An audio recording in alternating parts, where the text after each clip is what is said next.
아토피 피부염 치료 방법은 어떤 것들이 있을까요? 중증 아토피 연합회에서 알려드립니다. 약물 치료 전에 알레르기 검사가 필요해요. 검사의 종류는 마스트 검사, 지연성 알러지 검사, 이뮤노캠 검사가 있으며 검사의 목적은 가려움을 유발하는 항원을 찾고 적극적으로 관리하기 위해서입니다. 알레르기 요인들로는 음식, 접촉성, 흡인성 요인 등이 있습니다.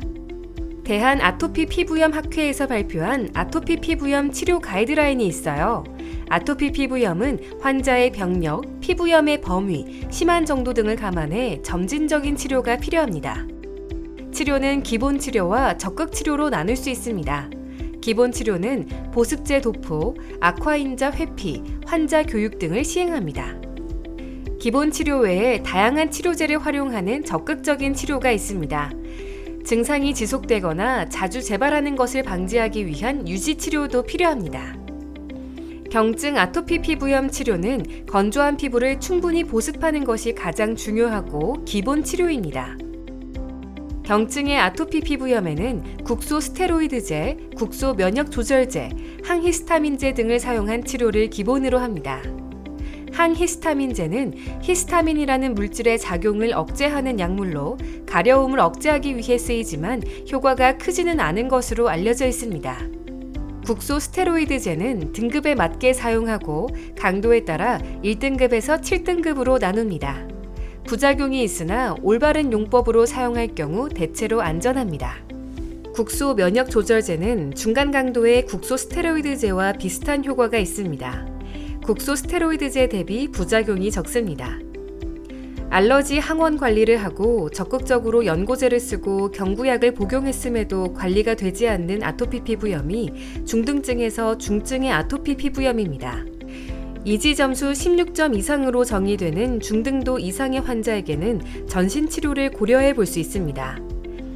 전신 치료에는 자외선 요법과 전신 스테로이드제, 전신 면역 조절제 등을 사용할 수 있습니다. 아토피 피부염의 광선 치료에는 주로 자외선을 이용하고 다양한 방법이 있습니다.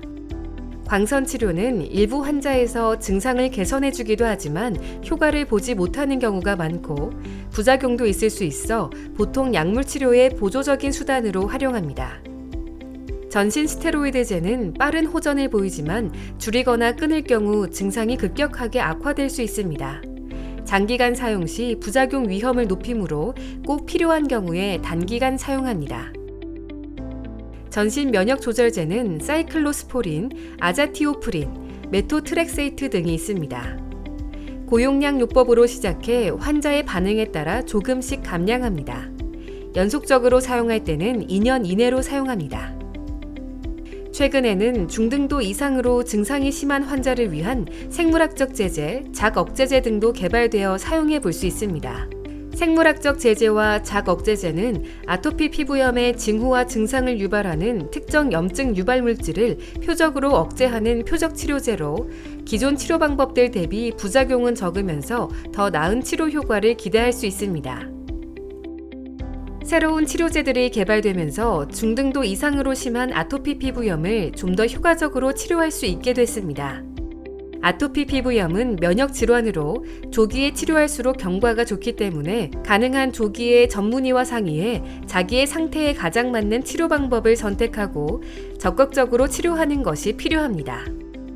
아토피 피부염, 올바르게 이해하고 꾸준히 치료하면 더 나아질 수 있습니다. 중증 아토피 연합회가 환자들과 함께합니다.